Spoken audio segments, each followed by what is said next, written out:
Hello everyone and welcome to Vassals of Kingsgrave, a community-hosted podcast originating in our love for George R.R. Martin's A Song of Ice and Fire. My name is Bina007 and I'll be hosting the 43rd instalment of our linear reread. We will have full spoilers for all of George R.R. Martin's written works, but not the TV show Game of Thrones. Before we get started, this is a bit unusual. As we're nearing our 400th episode of VOC, we really want to celebrate in style with a podcast awards nomination, which is something you may or may not know exists. But if you are so minded, you can help us out. If you visit podcastawards.com, you can nominate podcasts in a range of categories, including many that are not us. If you feel like it, we would really appreciate it if you could nominate VOC in film and TV and People's Choice. Okay, so that little plea for votes behind me, let's get on with the show. So, today I'm joined by my fellow VOK curator, Adam. Hey, it's me, Adam. Do you want to give your forum name? Oh, I suppose. Drown Snow on the forums. And in case you're wondering, those are the forums of A Podcast of Ice and Fire, which is where you can find us and get involved in VOC if you'd like to. We've got also the lovely Mary. Hi everyone, thanks Bina. And it's now Mary on the forums. Same forums. And today we're also joined by Matt, who I recently met in Washington with Casey, aka Blue Eyed Queen, the little mini meet we had. So it's great to have you on, Matt. Yeah, thanks. I guess I'm Blue Armor on the forums. Great. So as it's your first time on, we have to ask you all the standard questions. So how did you get into the books? It was around the time Feast for Crows came out, end of 2005, early 2006. I don't remember much from that read. I would have just turned 17. It was like maybe my third fantasy series I'd ever read. I found it by randomly walking through a Borders and looking for, long series that had multiple books. Oh, in those days of physical bookstores, those days of yore. And a cover that wasn't like the traditional, stereotypical fantasy cover, like the ones you would see on like Wheel of Time or something like that. So I picked it up. I was intrigued by the POV chapter style, and so I just grabbed the first one. I remember being annoyed at Bran getting pushed out a window. I actually flipped forward to make sure he was still alive before I kept reading the book. And then I got to the end, and Ned's death convinced me to immediately buy the rest of the books. So you haven't done a wait before. You've done the Dance with Dragons wait. Yeah, that was a long time. I managed to find other things to occupy it in the meantime. I mean, that was my start into reading the fantasy genre. That's pretty much all I read now. Wise man. And then for the podcast, so I eventually reread the books in 2008, a couple years later. And that's where I really started to learn how to properly read fantasy and pick up on the nuances. And then I, would Google things online. And so, it's all melded together of what I figured out on my own and what I read online. Conveniently around the time that was the same year the podcast started. I have no idea what episode I came on. I always assumed it was around 15 or so. I could maybe make a guess if I knew, the exact release date. But I looked up the titles and the first Guys and Girls Nights Out, which I do remember was what convinced me to keep listening to the podcast for episodes 7 and 8. So I might have come in even earlier than that.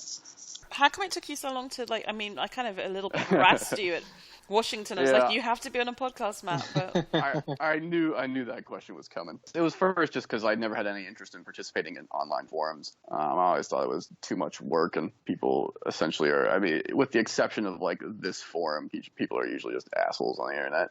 'Tis true. So I eventually gave it and joined a year after they were created just to talk about the show a bit, but then left off. And then you guys started the VOK thing around the time Dance came out, I think. Is that right? Yeah, probably. Yeah, I think it was a little after, right? There is no offense meant by this, but I did listen to those first few episodes. You guys just weren't as polished as you are now. So I kind of just left off it, and I didn't have a lot of time to listen to podcasts in the first place. And we're not even that polished now. Yeah, I was about to say thank you. But you have you at least have the humor down now and the back and forth, and there's a lot less breaks in between people speaking and whatnot. And also that's the miracle of editing, sir. Right, yeah, that too.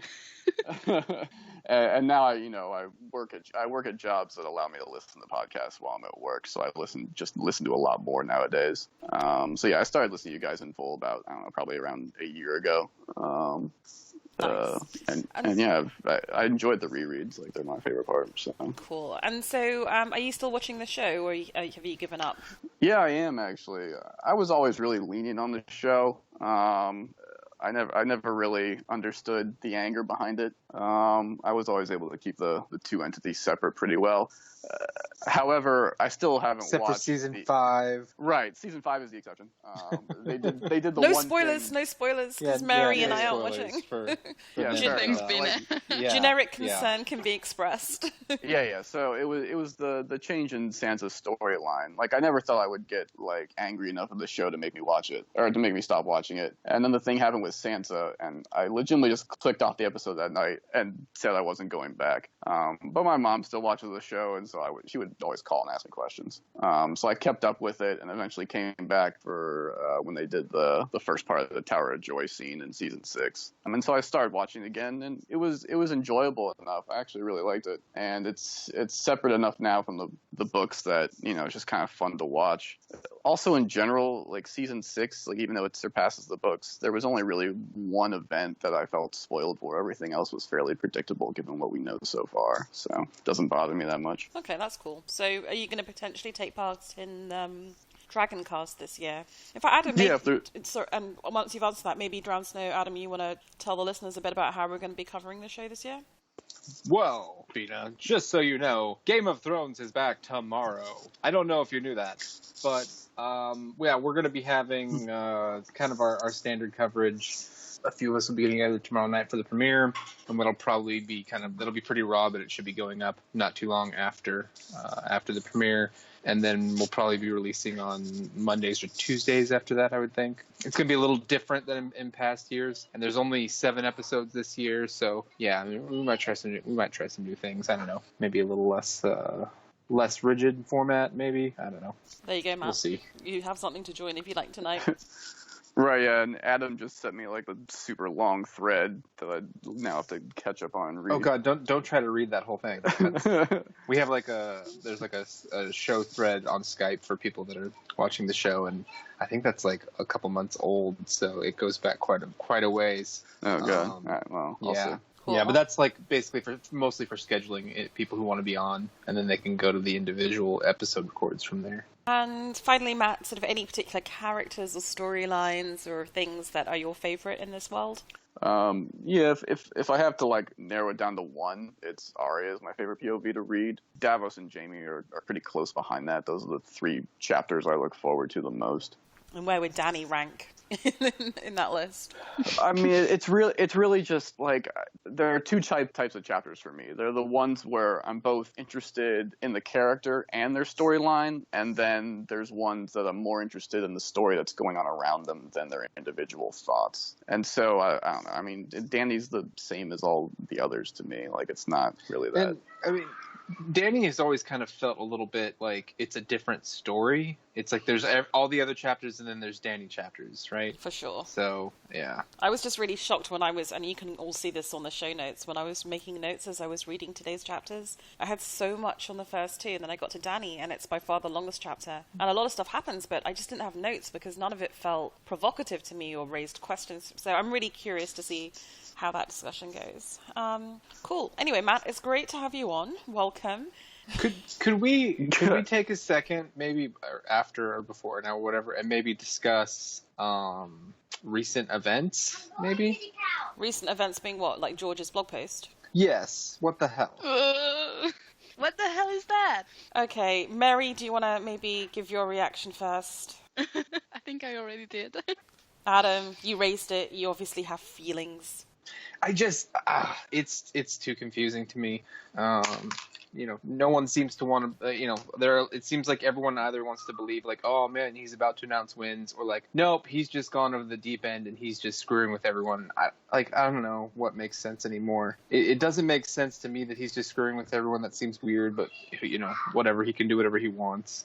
I don't know. It doesn't make sense that it's about like the Game of Thrones premiere or about the Valerian being available to learn on the Duolingo app, or because like why wouldn't he just say that? It's just weird. It's just very weird. Like I don't know. I don't want to be like we're getting the book soon because I've been hurt before, Bina. But oh baby. I mean, I think I expressed how I felt on Twitter which is basically, and I'll just read it. I'm rapidly losing respect for George R. R. Martin. No, he doesn't owe us anything, but he knows we're on tenterhooks. So this sort of post is just cruel. If he's lost heart in A Song of Ice and Fire and isn't going to finish, why not commission someone else to do it and give them his plot points? It would be more honest. I'm sick of this wanton flirting. So that was obviously a very bitter set of tweets. And obviously, in reading these 3 chapters for today, I realized how much I love his writing, and so that's kind of very ungrateful. But he knows we're on tenterhooks. Don't give us a dick pic. Give us something real. He usually doesn't, though. So that's why it's weird. What's so weird? Yeah. Well, then that speaks to an amazing lack of awareness. I mean, he had several posts where he was very he's not unaware because the comments were disabled, and like he posted like mood enigmatic, like you're like he knew that people were going to lose their minds over this. Like right now, I'm sort of where you are, but I'm waiting for Monday because it could be something where he's like he's sort of wanting to tease something and get people excited, and then like maybe he's going to announce something. Maybe it's not wins, but maybe it's something significant. Hopefully it would be wins, like to go with the premiere. That's what I would think. But if he doesn't, if like Monday rolls around and we have nothing, then I'm ready to go like what the hell. How about you, Max? What's your reaction? Are you calm? Are you zen? Are you pissed off? Yeah, I'm used to this. So it doesn't bother me. Like he's not the greatest with marketing and whatnot, and I mean he doesn't make as many hopeful posts as he did in the past because he learned somewhat, but he still I feel like doesn't get it fully. But no, like I'm with Adam where wait till Monday. Like it was dumb of him to put an hour reference like in the post itself. Because everyone took that to be a literal hour, which I don't think that's what he meant. But and that's just something that was like I feel like a younger person would see that as obvious. Like I should take that out if I'm not going to announce it right away. But yeah, it makes sense to wait till Monday till after the premiere, just because it would make sense to announce something with that. However, the post itself doesn't make sense for wins just because it was based on Valyria. Like it makes more sense that he would drop another like short story, like a spoiler chapter maybe or something. Well, I feel like something like some of like the extra material he wrote for like A World of Ice and Fire, just more specifics about like the history of Valyria, and so he would just drop it in another anthology. Like that's the thing that makes most sense to me. Okay, so with that little bit of wins angst, let's get on with the chapters that we do actually have. So in the last episode of the linear reread, we left Jon at the Fist of First Men and Arya watching the Carstark men trash the countryside, and that was all on 12th of November 299. So in today's episode, we're covering the events of the next 2 days, the 13th and 14th of November, and that's 3 chapters, Jaime 4, Cat 4, and Dany 5 from A Storm of Swords. So, interestingly, Arya 4, which is where we left off last time, was the 23rd chapter of Storm, and we jump forward a massive 14 chapters, which is about 100 pages in my edition, to Jaime 4. So we're going to have some quite big sort of time jumps or narrative jumps this episode. And I believe it's Adam who's going to do the chapter summary. Yeah, so we've got Jaime, who has just recently lost his hand, and it's hanging around his neck, and he's just a big old sad sack. I mean, in fairness, he didn't lose it. He didn't mislay it. I mean, it was brutally cut from his arm. It was taken from him, and I suppose he knows exactly where it is. It is just no longer attached. Yeah, it's hanging around his neck in a very meaningful way. He hasn't actually lost it. Yeah, it's pretty brutal. They had a really good Jaime cosplay at the Con of Thrones with a hand around the neck. Anyway, so yeah, that's pretty brutal, and he kind of just wants to die. At one point, he tries to escape, but quickly realizes he's no good with his left hand with the sword, and they really totally humiliate him, which for someone who's such a great swordsman, I'm sure is pretty rough. Then he learns that they're going to Harrenhal, which he finds kind of ironic because that's where he earned his white cloak and everything. And then they try to rape Brienne, which is not cool. and Jaime kind of steps in on that a little bit as best as he can. And then by the time they get to to Harrenhal, and that's reported to Roose, he's not too happy. He's also not too happy with the way they've treated him, but at this point it kind of doesn't matter. And Brienne does, this is like kind of the beginning of the Brienne and Jaime ship, I guess, where she kind of helps to convince him to go on. And then he gets treatment from Qyburn, who just wants to cut his arm off, but Jaime's not pretty happy with that. I think he threatens to kill Qyburn at one point. And he basically ends the chapter as just kind of a sad shell of a man. So, Adam, thank you very much for that chapter summary, and it's just time to say hello to Nadia before we get into the discussion. Hey, Nadia. Hi, everyone. Great to have you on. Okay, so I'm not sure how much... Sorry. I'm sorry to interrupt. With that discussion on George's post, it was 5:30 a.m., I think, when Adam sent that message to the Skype thread. And I don't know, it woke me up, and then I was like awake for the next couple of hours, just waiting for something to happen. Oh no! Yeah. Thanks a lot, Adam. Yeah, everyone proud like of set yourself? their kitchen timers, and we're like, okay, it's been an hour, nothing's happening. I was like, oh no, I didn't think it would literally be an hour, but yeah. And apparently Sorry. neither did George. So we all feel each other's pain. So thoughts on this chapter? I mean, I've got questions, but does anyone else want to dive in? I have a practical one. Why do they keep searing his stump again and again? Is that for torture or for medical reasons? Like, do you do it to seal the wound? It shouldn't be for medical reasons. They wouldn't really probably have a lot of knowledge of that. But, I mean, maybe they did it poorly and they've got him in bad conditions and it's kind of getting gross. And so they're just like, well, let's burn it off and, to try to clean it up a little maybe. I feel like it's mostly just because they want to torture him. Okay. Actually, like a decent amount of foreshadowing, I feel, in this chapter. There's a couple things. This is like the first mention where Jaime talks about getting like a new golden hand, and he dreams of ripping out Varga Hoat's throat. I know. So this is where I always this is like where I always got the image of him using his golden hand to choke Cersei to death. That's always been like my hope for like the future of that particular storyline, just because I thought it'd be a cool image. And we also get that, we will die together as we were born together line in this chapter as reference to Cersei. Do you think that's prophetic? Do you think that's going to actually happen? So it's interesting where it's entirely possible, especially if they run a parallel with Cersei to Ares, and that Jaime like ends up killing her in order to stop her from setting off wildfire, like in King's Landing. That'd be so cool. Yeah, but in a few chapters or a couple chapters, we get that dream sequence with him and Brienne.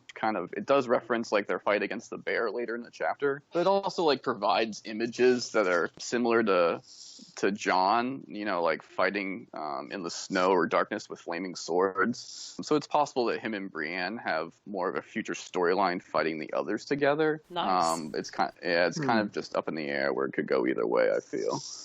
I think the way Jaime and Cersei's storylines are going, they're rather being separated more and more. And so if indeed they die together, it won't be as Jaime imagines it in a romantic way.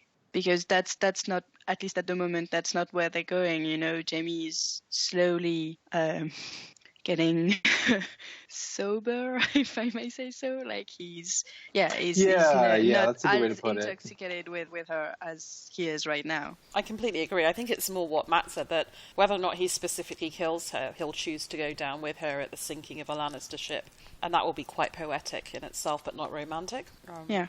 I actually think there's a lot of really lovely, deep character stuff for Jaime in this chapter. When he's like talking about the pain, he says, "Then he made his eyes go dry and his heart go dead." It's what he did when he basically saw the Papa Stark get killed in King's Landing. And I find that, this retreating to avoid pain is a way in which he thinks he has something in common with Brienne, that if they rape her, that she'll just go behind her walls, and she'll go behind her walls. And I think it's nice that Jaime is that observant. He's actually much more observant and sensitive than you would have ever thought when you first meet him in Game of Thrones. So definitely, I like that about him. It's also the same advice he gives Tommen after Tywin dies, and there is that. And that was kind of a release moment between Roman and Jaime. And it's just so sad, and I think maybe I'm really looking forward to seeing Jaime in the future books, because I'm wondering if he'll manage to go beyond this sort of repressing everything, not talking about it, to being someone who can actually confront what his relationship with Cersei has been. He's starting to do that mentally, but to really kind of articulate that openly with her and physically and actually just move beyond it. I think he's at a really interesting point. And there's also something he says about Tyrion when, now as a cripple, he says he can sympathise for Tyrion and, quote, "Now I know how Tyrion felt all those times that they laughed at him." It doesn't say we laughed at him, which again shows that he was always the guy who had a soft spot for Tyrion. And I just think this empathy, it's lovely, and it's a marker on his journey to being less of an absolute sort of selfish, almost nihilistic lover of Cersei to something much more whole and interesting. Well, I mean, don't you think at his core he's actually a pretty great guy? Like growing up in a different environment, having different parts of him nurtured, not having to deal with Tywin or not having that relationship with his sister. He probably would have been like more of a true knight. Yeah, for sure. I mean, I really love Jaime as he currently stands, and I think if he'd have been raised by Brandon Stark rather than by Tywin Lannister, he would have been a really great guy. And maybe not even being raised by a different father, but just not having this incestuous, bizarrely sort of coercive relationship with his sister. I mean, that really is like this cancer that takes over his personality. I think that's not the only thing. That's part of it, but everything that happened with Aerys is another big part of it. He's really... Oh, for sure. Yeah, like it's what... I mean, it's why he is always like protecting himself from anything that anyone else thinks, because everything with Aerys has a lot to do with the way he is, I think. But I think I agree. He's a really he's a sensitive person, and I feel like it's we feel that in the writing. Like, it struck me today that the writing, George's writing for Jaime's chapters, it's really poetic. Like, it was already the case in the previous ones, and here it's gruesome and violent and a lot of pain. But he has this paragraph where he's like, the night was strangely beautiful, and he watches the stars and everything. And I think he has this sensitive strand to him. Yeah, you're absolutely right that the writing matches it, or the style of writing matches it. And I always feel when I'm reading Jaime chapters that George also kind of loves this character and then has a lot of sympathy for him. Yeah, and I think he intended this, from the start, and that's why we didn't get Jaime chapters earlier, because he didn't want us to know, what was going on with him. Absolutely. Well, they would have been pretty one-sided. It's not until he loses his hand that he's forced to adapt to his situation, and that there would have been no character development if we just saw his chapters early on. Can you imagine Jaime in Game of Thrones? I want to fuck Cersei. Shit happens. I don't give a shit. Yeah. I hope Robert doesn't find out. I don't think he even cared. I think he was just reckless. I think you think he would have killed him if he walked in on him. He just would have killed Robert right there. Yeah, probably. He was just recklessly in love. He pushed Bran out the window. I mean, that's just, so long as he could keep that love, that incest going. He pushed Bran out the window like he was just moving some furniture, kind of like, oh well, it's you got to give us some privacy, throw this kid out the window. Yeah, and a bit of caustic wit at the end. Oh, the things I do for love. I mean, it's bizarre. It was all he had. With his whole changing and becoming a better man, does he ever reminisce on Bran and regret it? Or, I mean, is it something that haunts him, or not? Because I feel it doesn't come up in his mind often. Yeah, I think the only time he thinks about Bran is when he's threatening Edmure that he'll throw his baby over the walls of Riverrun if he doesn't give up Riverrun. Yeah. I don't think he thinks of it at any other point. When Edmure is telling him, it's just a pet, you could never do that, and then Jaime thinks, I've already done it. Well, it comes up with Cersei where she's like, you shouldn't have done that, and he's like, well, okay. I think he just there's no reaction. Yeah. My feeling is that he just compartmentalizes, and an aspect of going away inside is just knowing what to lock away. So he pushed Brad out the window, he just locks that away. And I think that, up until really quite late in the books, you never see him really thinking about Tommen and Marcella as his children and thinking, what a shame I didn't get to raise them. It's awful that they grew up in a lie. You know, there are just certain things he just doesn't think about, even in POV chapters. And I think that's just part of this whole don't think about it, repress it, because he can't. Because if he thinks too much about the children, like, you know, maybe it's hard for him, you'd think. Of course, yeah. I think it's just part of his coping mechanism. I mean, I'm willing to admit that I am genuinely in love with Jamie, so I'm probably like throwing him a free pass on a lot of these things. But it's the way that I rationalize it. I think that's how Tommen and Marcella, Jamie thinks, you know, he does think they were never my children because Cersei didn't let them be my children. Like, she didn't ever let Jamie interact with them beyond, you know, a very superficial way. But do we know that she specifically didn't let him interact, or is it just that he didn't bother trying? I think it's rather the latter. Nadia first. I think there was a mention in one of Jamie's chapters where he thinks, you know, the children were all Cersei's. Like, she was so possessive about them that she couldn't share them, not even with Jamie. Gosh. But he's the uncle at the very least. Like, I don't know. Yeah, because Tyrion has quite like a nice relationship, doesn't he, with Marcella? And he's like the goofy uncle that they love, and he joshes around with them. So Jamie could at least have tried for that. Mary? Yeah, I just think that he didn't try, not really. Like you're saying, Tyrion does have some kind of a relationship, and Jamie really doesn't. At least it appears that he doesn't, and he could probably have. Yeah, there's never mention of him like teaching Joffrey any sort of like sword skills or any even basic stuff that as the Lord Commander of the Kingsguard and his uncle you think would be like automatic. It doesn't seem like he does. Yeah. So the whole thing is incredibly sad. I mean, I think both he and Brienne are quite clever in this chapter, so she's quite clever in knowing how to reverse psychology him into, not reverse psychology, but when she sees he's just giving up and despondent, she kind of tells him not to be a coward, and that sort of shocks him into living. But when she shocks him into living, which is very clever, he says, I want to live for Cersei.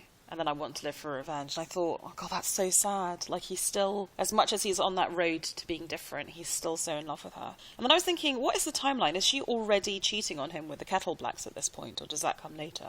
Well, Lancel was already going on, for sure. Yeah, for sure. Yeah, I don't know. This Probably. poor delusional schmuck. Really is. I mean, so like, because for Cersei, Jamie is all hers, right? But for Jamie, like, he's always had to share her with Robert, and I mean, who knows what else Cersei's been up to? She seems to play that card pretty liberally. So, do you think that Jamie knows that she cheats on him or sleeps with people other than her husband and him? I don't think so. I don't really think so, because like that's the dig that Tyrion gets on him all the time, before the trial and stuff. It's like, she's sleeping with Osmond Kettleblack and Moonboy for all I know, and it like rings in his head over and over again, right? Yeah. As sort of something that it's not a concept that he's used to. Yeah, you're probably right.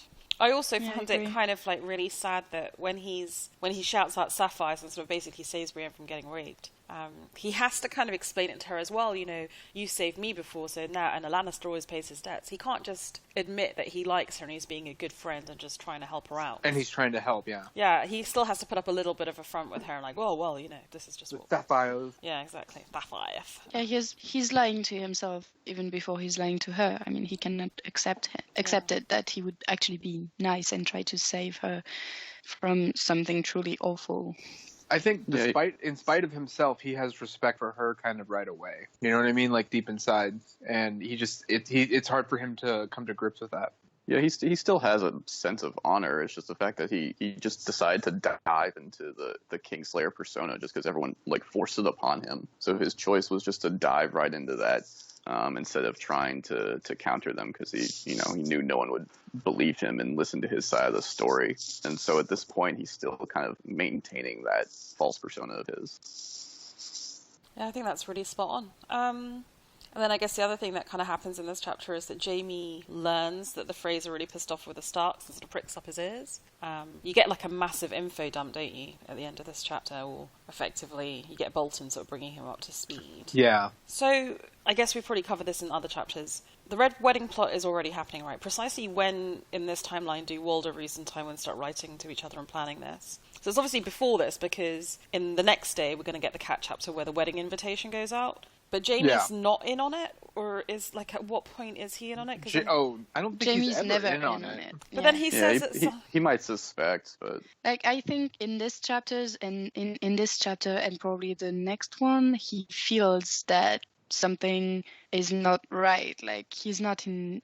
I mean, Bolton is still he takes note openly of number loyal of to things. Rob. Yeah, but he's like he knows something is up, but he's never really in on it. I think the whole alliance between Frey, Bolton, and Lannister is. I mean, it starts when. Like after the Battle of the Blackwater, when Tyrion meets with Tywin, so it's probably a couple of weeks after the battle, and it's when Tywin says that some battles are won with swords and others with ink and paper or with letters. I don't remember what he says exactly, but I feel quills or something. Yeah, that's the point where we learn that he's writing to people, and I think that's probably writing to the Westerlings, if that happened already, I'm not sure, and to Bolton. Yeah, the whole Jane thing would be what decided Bolton. Like that would have been the moment that Bolton decided to change. Yeah, he would have been on the fence before, but that would have solidified it. Yeah, I think Tywin he puts out feelers, right? But I think it all comes together very quickly once Robb breaks his oath. Yeah, absolutely. I think you're right. And yeah, Jamie makes that comment, like, that Robb lost the war when he hears, like, that statement. But, like, over the whole tactics of the war just aren't his concern at the moment. He's just trying to make it home to King's Landing alive. Indeed. And then the final point I just wanted to make in this chapter is it really reminded me of not just how much sympathy Jamie has for Tyrion, but that they're actually really similar. The bit where Qyburn's cutting off his arm and he's refusing pain meds because he doesn't want to wake up and be amputated. And Qyburn's like, there will be pain. I'll scream. There will be a lot of pain. I'll scream very loudly. I mean, that's very Tyrion. And he does. And he does, and he passes out. But yeah, that just really reminded me of the similarity of the two brothers. I kind of like that. It's like, I don't trust you, so I'll deal with it. Yeah, you've got to admire that balls. Any other comments, observation from people on this chapter? There's a line that I hadn't noticed before on previous rereads, and it's about Tyrion. So it says Tyrion is a little brother who loved him for a lie. And there's another line when he's talking to Catelyn all the way back in Clash of Kings, where I find it passing odd that I'm loved by one for a kindness I never did, and relieved and reviled by so many for my finest act. And it's the first time I really noticed that there was actually foreshadowing to the Tysha reveal at the end of Storm. Where I just assumed that those two lines kind of reference that particular moment. And so I thought that was interesting that George set that up. Yeah, brilliant. And it just shows what a master craftsman he is to weave that in so early as well. It's really fantastic. Yeah. Mary? Yeah, just about what we were saying right before. In the timeline, it says that Robb takes the crag. At least they get the news that he takes the crag, mid-August, and in one Arya chapter in Harrenhal, Bolton gets the news of Robb's marriage at the end of August. So when Tyrion does meet with Tywin after the Battle of Blackwater, so that's several weeks, a few weeks after that. In the beginning, beginning of Tyrion 1 is in the beginning of September. So the news already reached Tywin, presumably, and also Bolton, that Robb married Jane. So when he sends the letters and everything, they already know. So I think good info. Yeah. And I also wanted to note that it's the first time we meet Qyburn, right? Or did we meet him before through Arya chapters? Yeah, I think this is the first time, but I could be getting that wrong. Yeah, I'm pretty sure this is the first time. And I love the little slippery, what's a big, clever maester like you doing in a shitty little place like this? And, I just kind of lost my chain. And that, let it... Yeah, it's interesting how George just puts him there right now, and he's going to become such an important part of Cersei's story afterwards. And well, there's beautiful, delicious foreshadowing and irony because Qyburn's going to create the champion that Jamie should have been, I guess. So yeah, it's absolutely delicious. Anything out on this chapter? Just maybe probably one last thing is that like as we read that, even though we are technically in a camp of the good guys, because technically Bolton is still with Rob, we never feel safe. Like, okay, that's because we're in the head of Jamie, but in the Arya chapters, it was the same. It just doesn't feel good to be at the Harrenhal, and that's ever the case with Bolton. And Something also with Harrenhal itself. is wrong. I think Yeah, both, like the way probably. George just keeps emphasizing just how massive the castle is, like to go through the walls is like going through a tunnel. It feels really oppressive. It feels really unsafe. It's always shifting hands. Like even one of his minions is like, oh, I'm going to be the Lord Master Left. Like it's always shifting and slippery. You can't keep hold of it. And then especially with Bolton, like the first thing that George keeps pointing out to us is from Jamie's eyes. He's seeing the sigils and the flags and seeing that it's the flayed man. And you just think, like in retrospect, of course, because we know about the Red Wedding, it's obvious, but should you really trust a bunch of people that have flayed men on their flags? It's like, I always feel when you get there are like African nations that have machetes on their flag. Is that a good sign? Maybe not. You know? Anyway, that's You should fine. also add if they have an AK-47 on the flag as well. That's probably not good. Yeah, exactly. Machetes and AK-47s on your flag, something's not right. Signals of intent, no? Flayed men also. And flayed men. Exactly, the triumvirate of evil. Okay, so if there's nothing left on Jamie 4, then we will jump forward 4 chapters to Cat 4. The events take place on the same day, and I believe it is Nadia who's going to do the summary. Yeah, okay, so Cat 4, Foster Tully has passed away, and Cat, Rob, and his bannermen have gathered to send him to his eternal rest. They've laid his body in a funeral boat with his armor, shield, and a wooden sword. 7 men, including Rob and lame Lothar Frey, who has just arrived to negotiate Edmure's wedding to a Frey girl, launched the boat into that cumblestone. On the battlements, Cat, Edmure, and the Blackfish watch the boat reach the center of the channel. Edmure tries to fire a flaming arrow into the boat, but fails each time, and finally, frustrated, he thrusts the boat towards the Blackfish, who manages to hit the boat even though it's almost out of sight. Edmure, embarrassed, quickly moves away from Cat, and she and the Blackfish both join Rob and May. Cat thinks of how Lysa has not even bothered to reply to the news of her father's death, and there has been no news of Ian and Jamie either. Lothar Frey approaches them and asks for an audience with Rob, which he agrees to. Rob asks Cat for word in private and leads her to River Accord. Rob is hopeful they'll reach an accord with the Freys, which they need more than ever after the needless battle and defeat at Duskin Dale. Rob intends to trade Martin Lannister for Robert Glover and regrets not trading Jaime Lannister for Sansa when his mother first urged him to.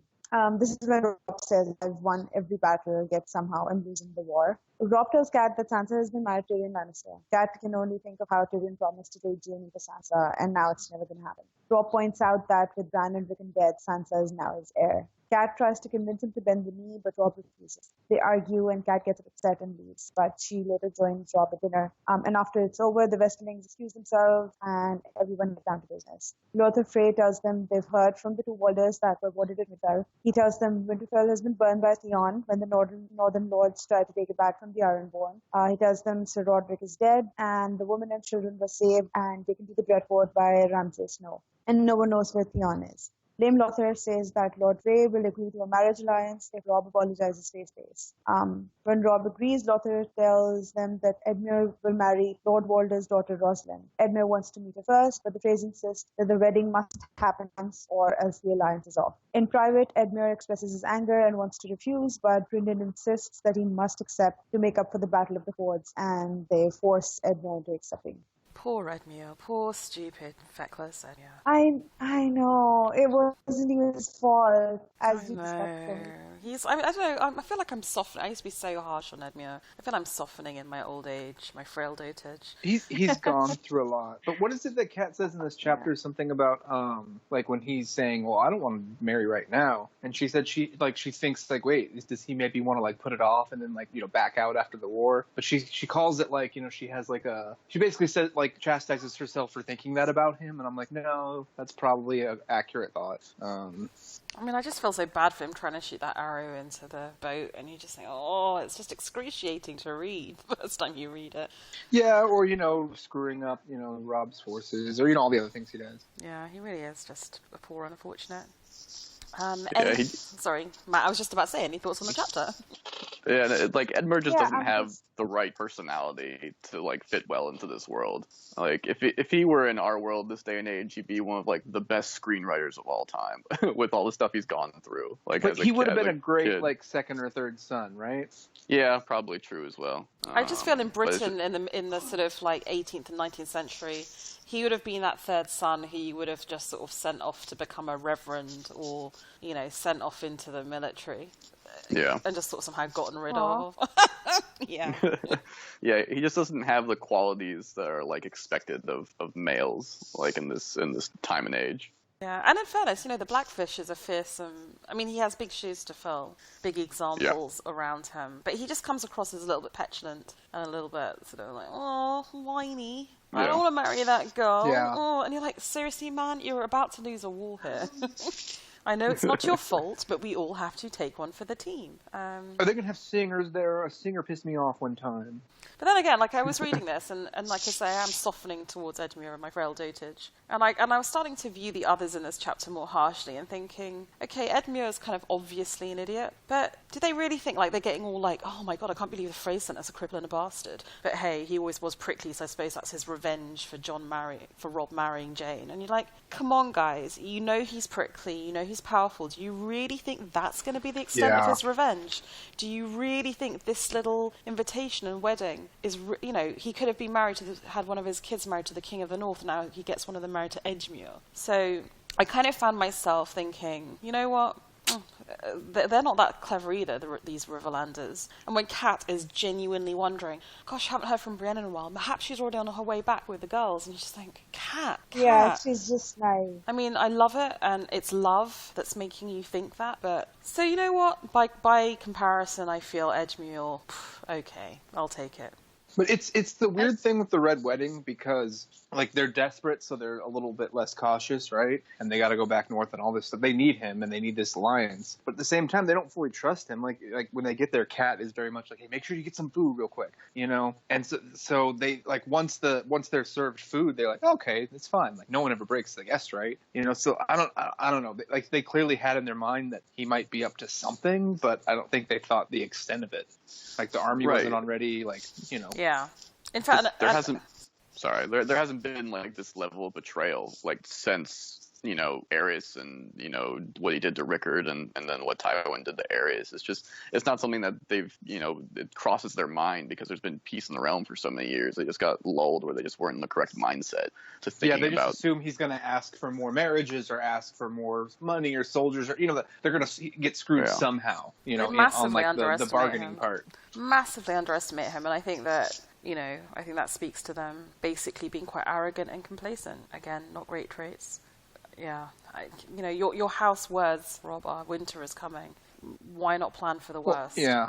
Well, and it seems to be the Northerners that kind of underestimate him the most, right? Because they're a bit more honorable. And like Kat, with all the crap that we, you know, and people give Kat, it's like she's the one that's the most cautious, isn't she? She's the one that's like, this isn't right. You know, like she sees it before anyone else does. She's also the one that's the most cautious about the Westlings. I mean, don't get me wrong, I actually have a lot of respect for Kat, and I'm one of the Kat defenders. But I just thought in general, the atmosphere in the Riverlands is very complacent, naive, considering the bad position they're in, and considering that in this one chapter they get so much bad news. They get the news about Sansa, Winterfell burning, Duskendale. I mean, it's blow upon blow upon blow, and yet they're still... It just feels like they're in this kind of phony war. It hasn't sunk in yet for them.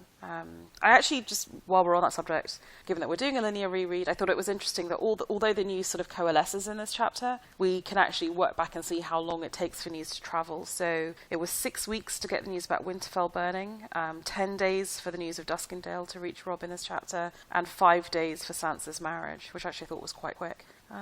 Any other comments? Probably sent Raven to announce it. Yeah, exactly. Yeah, I'm just like a general Raven to all the major houses, you know. They're married. But something interesting I noticed was when they're sending Hoster down the river, and when the boat finally catches fire, she says, Kat thinks the weight of his armor would carry Lord Hoster down to rest on the soft mud of the riverbed in the watery halls where the Tullys held returning port with schools of fish, their last attendants. And that sounds so much like the Ironborn and how they view somebody drowning, that, they're going to the drown god's Yeah, good halls. point. Right, And, right. yeah, and the rivers were ruled for hundreds of years by, the Ironborn. So I was just thinking that, maybe this is one of the things that one of those Leftover cultural things that custom. just stayed behind, even after the Ironborn left.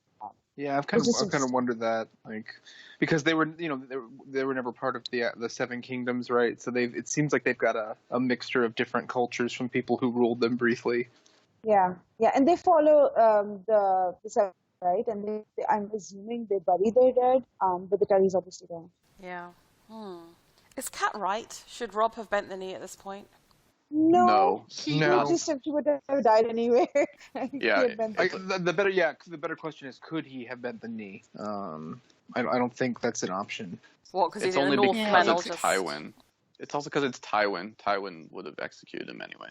Well, I was just going to say the issue that Rob really has is that he's brought the Riverlands basically into this northern kingdom that he created, which is a huge problem for them because they're, historically impossible to defend. And he can't. Ideally, he could go home, consolidate his power, and say I'm king in the north for quite a while before someone would have to come deal with him. Winter comes, etc., and play this out. And who knows what's going to happen down south? And that's sort of what he intends to do in a way, is go back and retake the north. But he doesn't really have that luxury because he's abandoning everyone in the Riverlands. Yeah, it's kind of interesting, isn't it? Exactly. Hypothetically, if Ned Stark had married a lady from, I don't know, Dawn or something, so that the Riverlands just wasn't an immediate ally, would ultimately Rob have been better off because he wouldn't have had contiguous but hard to defend land. Oh yeah. You would have two connected kingdoms that are both a real pain for invading armies. Like you could do I guess it would be a sea war mostly that you'd have to worry about, right, with trade and everything. Yeah. Yeah, economics would be the biggest issue. Yeah. It's just, once they've accepted him as king, Rob can't just leave them behind, right? And the Riverlands cannot close their border. It's just not possible. If they had not made him their king, he would have been so much better off. You see, that's the problem for Rob, isn't really. it? Like, he didn't make himself king. He was acclaimed. And, okay, so here's another counterfactual question. Could he have told them, when they're all sitting there acclaiming him king of the north, could he have said, calm down, guys. I appreciate this, but we're not fighting for that. We're just fighting, I don't know what for.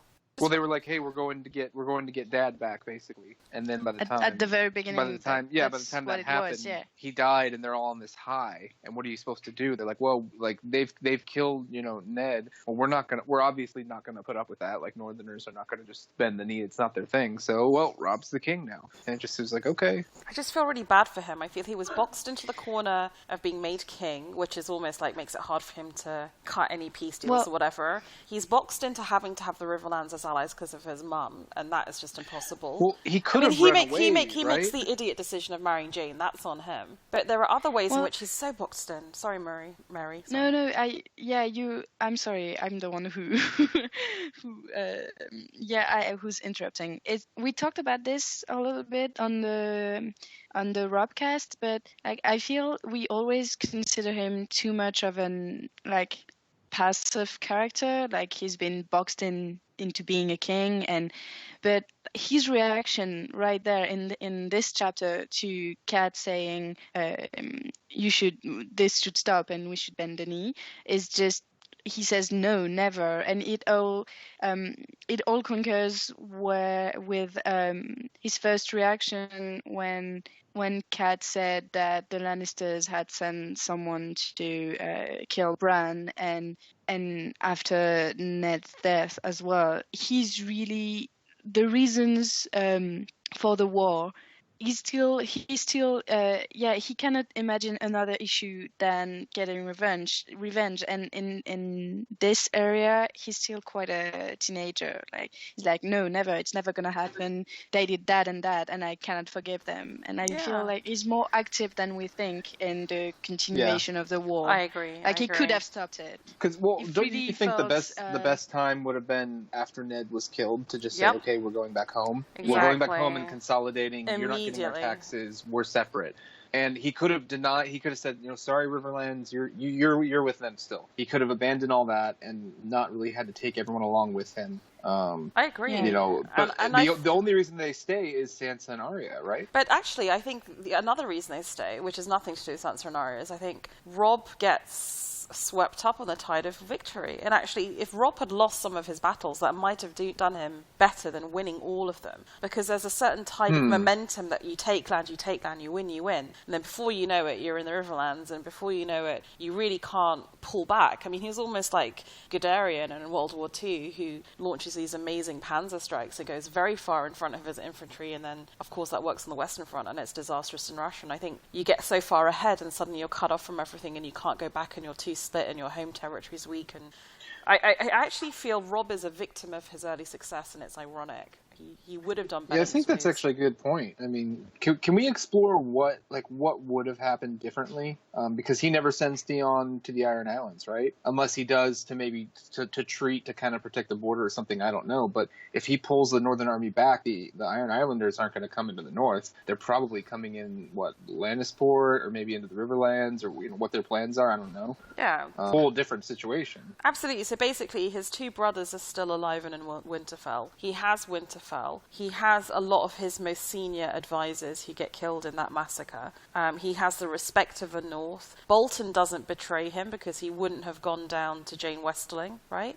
But then there's nothing getting Tywin to go back to the West. So, I mean, like whenever we do this kind of alternate history in A Song of Ice and Fire, we always kind of see everything going well. And like there's a lot of there can be other fuck ups, right? Primarily narration. why all of this goes wrong. So but I don't think that the King in the North thing was planned. So in that sense, he was like kind of stuck into this situation with people like the Great John. It's hard to say. King in the North. King of the North. Now let's all go home. Yeah, exactly. Like, okay, well, I'm king, but I'm gonna be king in Winterfell if you don't mind. So but right in this chapter, we see him really. He cannot bear the idea of making peace. Yeah, he's just not worthy of the title of king in the North, and that is sad. He's immature in different ways from Edmure, and once again, this leads me to the conclusion that Edmure is the most obvious whiny dick, but there are others. I feel like Edmure's main fault is mostly that he's not as extraordinary as everyone else. And no, but he's not that smart. He's not that good at fighting and archery skills. But he's not that bad. But everyone is giving him a hard time because he's not as good as he should be.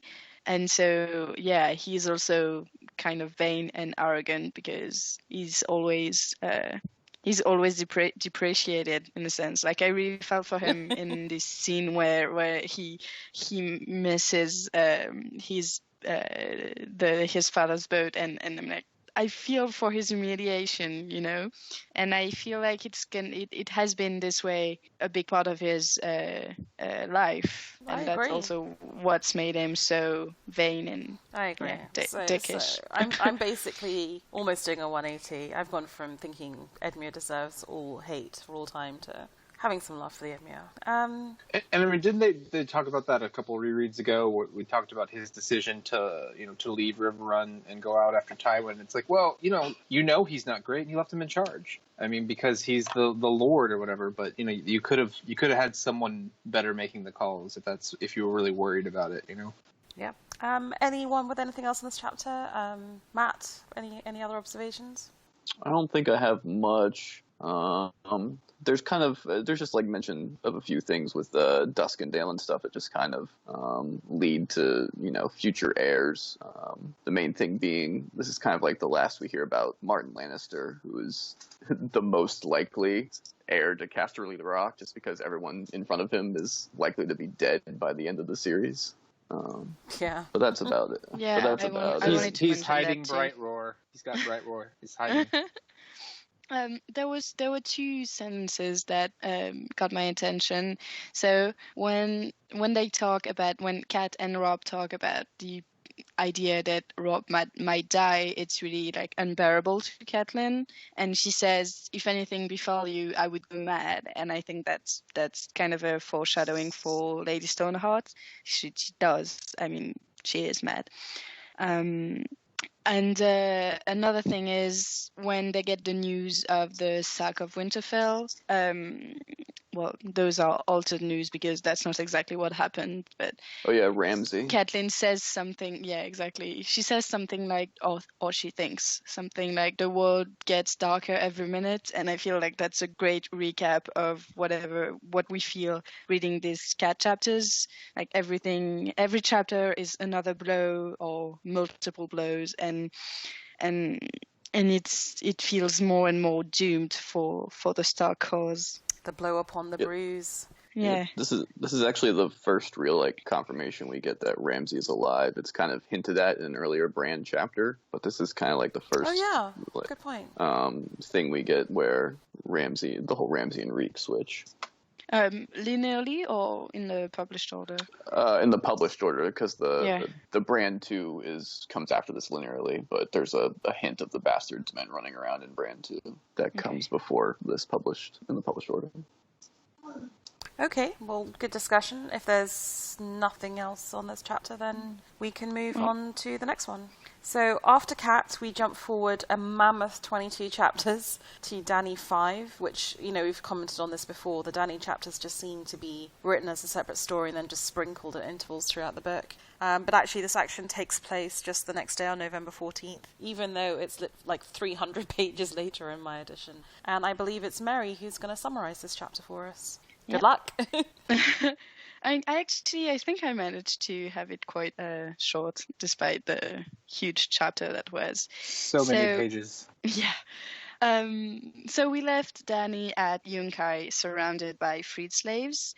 She's now on the way to Meereen, and at least on the way to Meereen, she's followed by a host of 80,000, which is huge, but only half of that is trained men.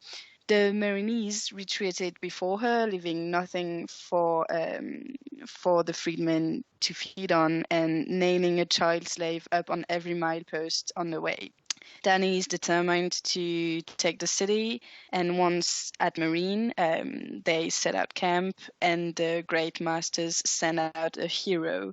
Dany doesn't know who to send to fight him, or even if she will send someone, because does it really matter? And she finally decides to send Belwas the Strong, because he was a former slave, so if he loses, well, that's okay, and if he wins, it's a huge blow to the Great Masters. It turns out Belwas does defeat the hero and shames the city. She then gathers her advisors and war leaders for a council. They have nothing to feed their army and freedmen with, no way of building siege towers, and they cannot storm the walls.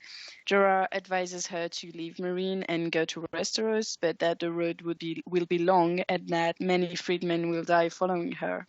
Dany cannot bear the idea of leaving Meereen, though, and thinks of the slave children.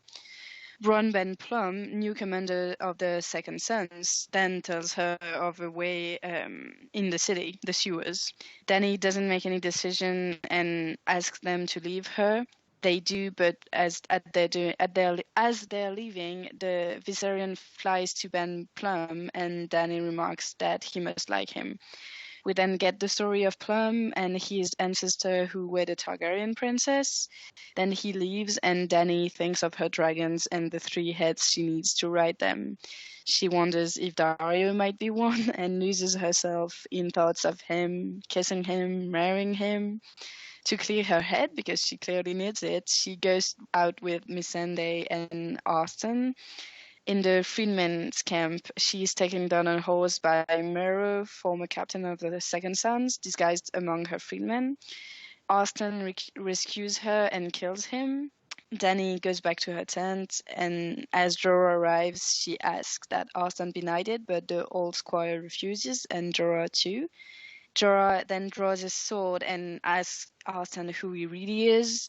Arstan confesses that he has not told her the whole truth about him, and Jorah finally recognizes him as Barristan Selmy and exposes him as a traitor to the Targaryens.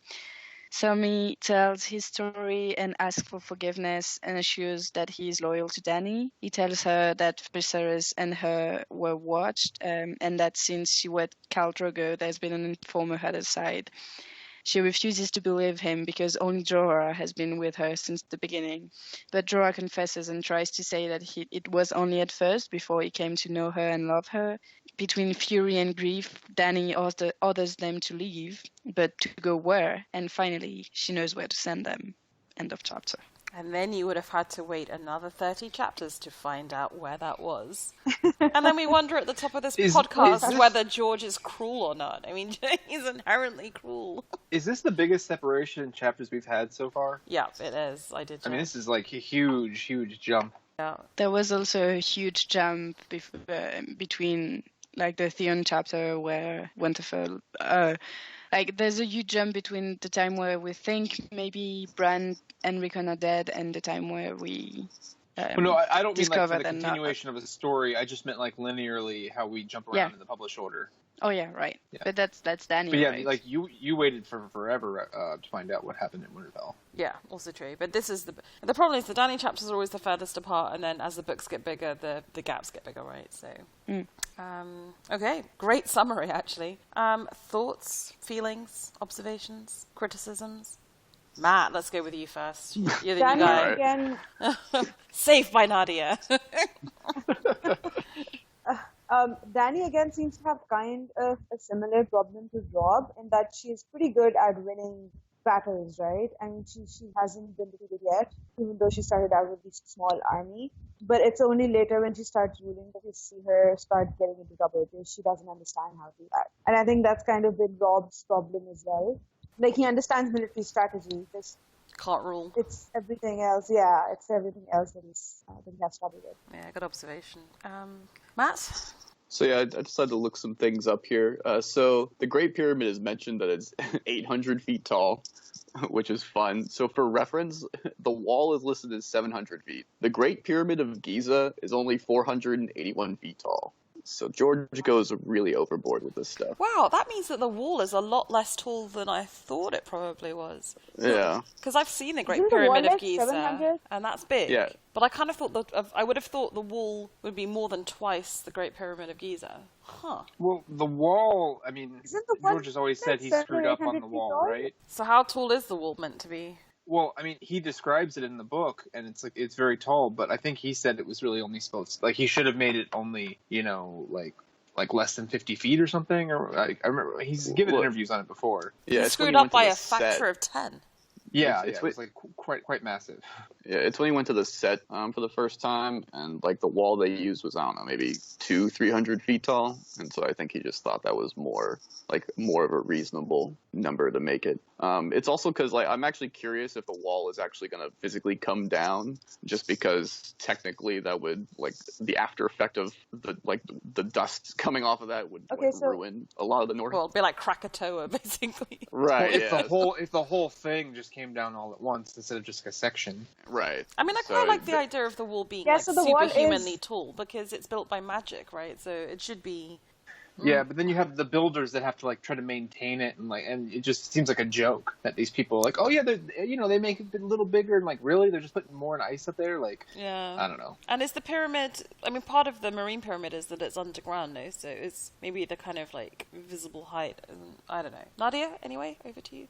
Yeah, and I was just saying the wall is 700 feet high at its highest. Yeah, because it feels like on the show, maybe my sense of perspective is messed up. It feels like way more than double the Great Pyramid of Giza. I don't know. Yeah, they probably didn't build it to scale, so. CGI, they can do what they want.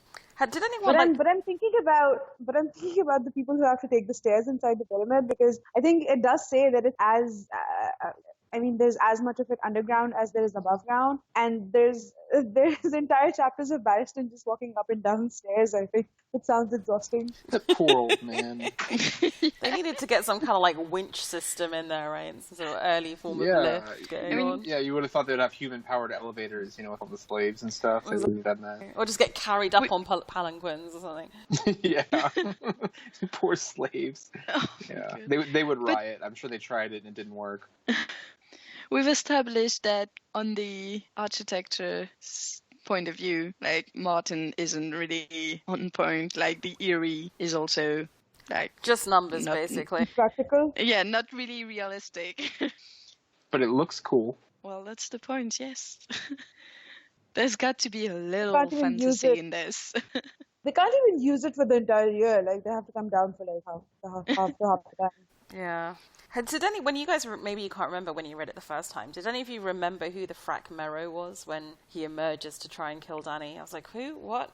This? I did not. I was like, oh my god. I would assume that I didn't remember, but I just love these like random. There's like every time we get a Dany chapter, we get an assassination attempt, and I get that Georgia's trying to make a point, but it gets tedious for me. Yeah, but it did feel like when Dany was like, "Why didn't you tell me that he had gotten away?"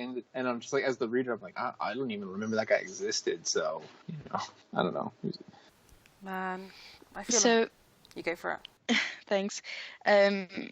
Matt, you were the one making a parallel with Rob, or was it Nadia? Sorry. Nadia, I think. Yeah. Oh, wait, okay. Well, in any case, I think that right now is the point where she arrives to Marine and she is confronted to the decision to either stay or go to Westeros. And like maybe we can discuss that a little bit because, as we know, she's stuck in Marine for the whole of Dance and probably more. And like, was Jorah's advice the good one? Like, should she have gone to Westeros at this point? Of course. Well, but I would say no. How would she have made it over there? Like the only army she has is like the Unsullied, right? And she has to get them across the Narrow Sea, and she only has 3 ships. I mean, even just to get to the Free Cities through this hell of a road that's supposed to go throughout the continent, it seems like at the moment they stopped at Astapor, they didn't think it through. Like, if she's gonna buy an army, how is she gonna move it afterwards? How do you feed it? How do you move it? Yeah.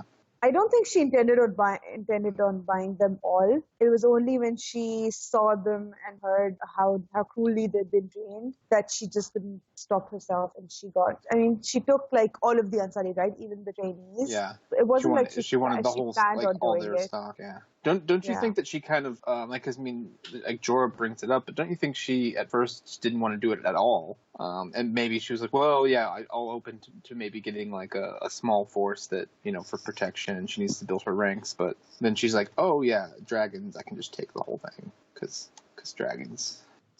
I mean, like, strategically speaking, to be honest, she probably should have just stayed in Astapor. Like, it just at some point, she needed to stop, just because she has to build up her force. She has to get ships to transport. It's by the water.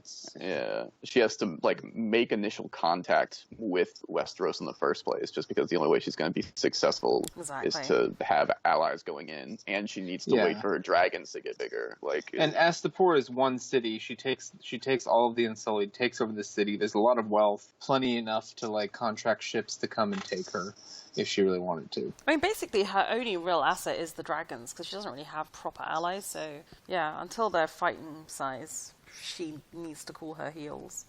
Yeah, I agree. Like, her whole crusade against the slave masters is very well intended, but very unrealistic. It gets her enemies too early. If she had stayed in Astapor, I think you probably wouldn't get all of the other slave cities coming after her like they do. Yeah. Because they just think she's going to move on shortly, right? Yeah, totally. Yeah. I will say, though, to be fair, though, that type of stuff does, like, help spread the word across to get her potential allies in the future, mainly with Volantis as well. If that's a possibility, she wouldn't have had that possibility in the first place without taking Marine. Actually, yeah, that's a good point. Except that it's not going to be Volantis, more Bravos, right? Because Volantis is still a slave city and a big part of the slave trade. Right, it's just she has potential troops there from freed slaves. We always seem to think about how Dany is failing in ruling Marine, and how when she freed all these slaves, she kind of just bound herself to Slaver's Bay, and now she can't get to Westeros. But we never think of it from the former slaves' perspective until we see that old lady in Marine, in Volantis, who sort of goes like who tells Tyrion, I think, tell her that we are waiting for her, tell Dany that tell Daenerys that we're waiting for her. And you can see how important it is to those people that Dany be kind of like this just catalyst in finally resulting in all of these thousands of people being freed from slavery. So I think we sometimes judge Dany a little too harshly because we never think of how important it is to those people to be free. Yeah, no, that's a good point. That is a good point. Yeah, I mean, she's like doing what's right for people. Obviously, I just no one's trying to say freeing slaves is wrong, Nadia. I mean, obviously. I mean, we've all done it, right? We all think, why isn't she going back? And she has these ships and she has the Unsullied. So we never, think of it from their perspective. Yeah, and I have to say, like, with the benefit of long hindsight, I have this Zen approach. Well, militarily, she can't really go back till her dragons are big. But at this point in A Storm of Swords, I remember this very viscerally when I first read it all those many years ago, maybe 10 years ago or longer. I was thinking, God, Dany, are you seriously not is this your decision? You're going to stay in Marine? You're really not going to go back to Westeros? And little did I know that would be like, books later, she still would be stuck in Marine. Yes. God, it's so depressing. Yeah. And now she's like, even at this point in the book, she's even further back. Like she's gone back to the Dothraki. Yeah, she has to go all the way. She has to go all the way back to Vace Dothrak, like before she even starts towards Westeros. Although I at least feel with that final sort of wandering in the desert wilderness and the the visions and the miscarriage or whatever that was, that all the prophecy, starting to bleed again, to go becoming west, fertile. Yeah, I feel like at least she's on the move, like not literally going in the right way, but figuratively she's getting back to Westeros. Yeah, exactly. Something is happening. Yeah, the story is actually moving the Marine. She's not like busy trying to please all of these like slave masters and who should I marry? And you're like, no, none of this matters. No. Yeah, exactly. That's the main thing where she's finally embracing the proper fire and blood. Like you need the balance of like being nice, but also having the fire and blood attitude. Like you need that balance to be able to. It is kind of surprising that like training her dragons or learning how to ride, like that is never really is a priority for her. Like the dragons are like becoming... they're really young, but like they've gotten big enough to where like obviously she can ride on them, and like there's no like, hey, can we get someone to tell me everything we know about that? She has at least started to think about who the riders will be, even if it's just because she's got the hots for Dario. Isn't that how? And she's like 14. Yeah. Isn't that how Pri got Dany to go to the House of the Undying? Because he promised her that the Undying can teach you the ways of old Valyria and how they used to change that. Right. But at that point, they're still too small to actually concern yourself with being able to train them too much. She teaches them like some Valyrian, but. Yeah, but I'm just thinking that maybe that experience has kind of like ruined it in the sense that she can't trust anyone to teach her because it's like soured her on it. Yeah. Once, yeah, that's a good point. That's why Tyrion needs to get there and explain how he just wants a small dragon. And he's there. He read all the books already. Ultimately, though, and I said this at the top of the hour, I just feel these Dany chapters, because we meet her again after a while, as all sorts of stuff happens, I just find they don't prompt the same kind of character analysis, emotional readings as I get from the other chapters. Maybe that's me and bias, but I found it hilarious how few notes I had on this compared to the other chapters. Don't know if others even though feel it's the the same. biggest chapter. Yeah, I don't know. It just doesn't prompt anything in me. But a lot happens here, really. A lot of like key moments and kind of, I don't know, stuff that is really easy to remember when you're just going through thinking about the story later on. Yeah, I remember being very shocked by the unveiling of Arston. Really shocked me the first time because my first ever read of the books was very naive. Like I didn't realize Renly was gay. So I was the same way. I definitely didn't realize it was Barristan. I love the unmasking of Jorah. I think it's laughable when he's like, but I've fallen in love with you. That makes it all okay, right? That was dumb. Yeah, he's just an absolute. I've so little time for him. He's really annoying in this chapter, and probably the one before that. Also, you can see that before that there was kind of, she was listening to his advice, and he was helpful. But in this chapter, he's just whiny all the time, and he's like, nope, that won't do. Nope, that either. And yeah, no, that won't work. And you're like, shut up, just try to be constructive. Like, In there's fact, nothing. with Edmure, Rob, and Jorah, this is a whiny episode. This is an episode of whiny ass people. Apart from Jamie doesn't whine, and Jamie's just had his hand chopped off, and then just gets his hand seared and then operated on by Qyburn, and he doesn't. That's whine. because you love him, because he does kind of wants to die. in That's this true. He's a little bit whiny until Brienne bitch slaps him and calls him a coward. That's true. Exactly. So basically, all the men in this episode, all the main men, are very whiny. There you go. Shout out for Lord Ossifer Plum, Brown Ben Plum's ancestor, who had a 6-foot dick. Yeah, not inches. Yeah, Right, exactly. It's because he died. Oh, man. See, I looked this up. It's because he died during that pregnancy. So he's 6 feet Yeah, under. that's the story. Yeah. So Exactly. the only way to make it work. Yeah. So yeah, His wife It's also- was Elena, right? Her name is Elena. Right. Yeah. Yeah. And so, Yeah, she was Baylor the Blessed Sister. yeah, it's possible that Aegon the Unworthy was the actual father. Yeah, actually, and not Ossifer. poor Ossifer. No, but that was with Cuckolded. Dana the Defiance. And we can't forget Luck of right? Mortal I think- Lusty. Yes, that's brilliant. But I do like, because that's George, isn't it? George is all about how things happen and then they change in the telling, and there's alt history, and like the idea that this guy with a 6-foot dick basically it starts off as a rumor because he was 6 foot under when he fathered a kid, and then it gets twisted. I like that. That's very George. Yeah, it's fun. Anything else on this chapter, or indeed any of the chapters? Thematic resonances, reading them in this linear way, so it's sort of between the chapters all at once. Well, you said it. They're all whining.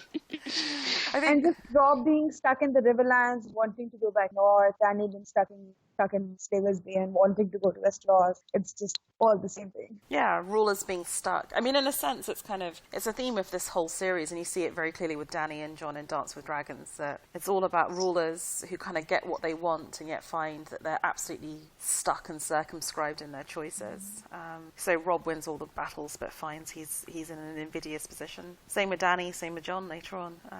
Very invidious. Invidious. The comeback of the invidious position. Darth Vidious. I freaking love that Our word. favorite word now. It really is. It has been for some time. Cool. Okay. Any last thoughts, or should I wrap up? No. Okay. Well. No, not really. Well. On that Darth Vidious note, we will wrap up this episode, the 43rd episode of the great Song of Ice and Fire linear reread. It has been a pleasure podcasting with you all. Thank you very much to Nadia, Mary, to Adam, and new podcaster Matt. Thanks, guys. Thank you. Thanks Yep. for the hosting. And Very smooth as always. And Matt, I hope we definitely see you back maybe on a Dragoncast. In the meantime, Oh, yeah. listeners, if you feel like it, once again, please feel free to vote for Vassals of Kingsgrave or anybody else, because we're lovely and cuddly at thepodcastawards.com. You can follow us on Instagram, Twitter, Facebook. Just search for VOK Podcast and you'll come across us. And yeah, I think that's pretty much it for the episode. For those of you watching Game of Thrones, enjoy the new season. For those of us not watching Game of Thrones, we'll probably put out a few more episodes of the reread, but we'll drop the frequency a little bit just to let all those TV casts go out, and look forward to speaking to you all soon. So thanks everyone, and goodbye. Bye. Bye. Bye. Bye. Bye.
I just checked. This one's already uploaded. I'm not gonna lie. When Matt was like rebooting it or switching to the iPhone, I did edit the first little recorded bit of the intros. Oh my goodness. No. I do see you already have the post like as a draft up there. All you gotta do is put the links in. Yeah. Very sly, very sly. Very. I like being, This is how I am at work as well. I just like everything prepared. I'm a good girl guide. Those lessons stick with you for life. I'm excited for you watching the show though. Always feel a bit of I'm feeling so left out. I wish you guys were coming along with us for the ride, but I know, I also get it. So. Yeah, not gonna happen. It's not gonna happen. But I mean, I am really looking forward to the Rob podcast. A couple of us are thinking of doing one on the 5-year gap and what that did to George's stories and the invidious position he put himself in. Ooh, that would be good because that really screwed him up. I think there's gonna be a lot of that just screwed him up so bad. Yeah, so that's not going to be a happy place. Actually, for after show purposes, does anyone have any other podcasts they want to pimp out? Adam, what have you got coming up? All kinds of stuff. We just put up a pre-show for season 7, just discussing, trailers and various things that went up That's what last makes night. me sad, because this time of year is when I have to delete Vox without listening to them, and I never do that. You have to swipe right and I left, know. whichever way it is. But then you can later on, when you watch the show, you can maybe go through anew and experience them. I don't know. Exactly. But then we've got, let's see, I got that Hobbit cast coming at some point. Oh, nice. It's been edited for like a year. I don't know. We'll see when I put that the out. Hobbit episode? The second part of it that we recorded did like that a year never come ago. out? No, that was my fault. I didn't even notice because I was there, so I didn't like. So we. But it's okay because that book isn't going anywhere. In fairness. Yeah, I was so keen on it, and like I recorded it, and then I put the other one out like a week before we were recording the second one. I'm like, I'm just gonna get them out so close together, and then I edited it, and then it got lost in the editing, and then it took me like 6 months before I sat down to do it again. So now it's basically done. I just am trying to figure out when to publish it. Hilarious. Nadia, have you got anything coming up that hasn't already been covered? I've been meaning to put up the CTA for religion class, but I haven't gotten around to it yet. Yeah, I won't be able to record for like another month or so, but. But that's okay. You can wait till the show's done, and then people will be free. Yeah, again. but I want to get it going because it will probably need like a lot of set stuff. So. Yeah, cool. Mary. Oh yeah, Sorry. I was just saying we also have our like 80s action movie retrospective at the end of the month. Oh, it's actually happening. Awesome. Yeah, the record will. I don't know when it'll come out. Probably after the season finishes. That's cool. But... Nice. Mary, anything you're going to be on?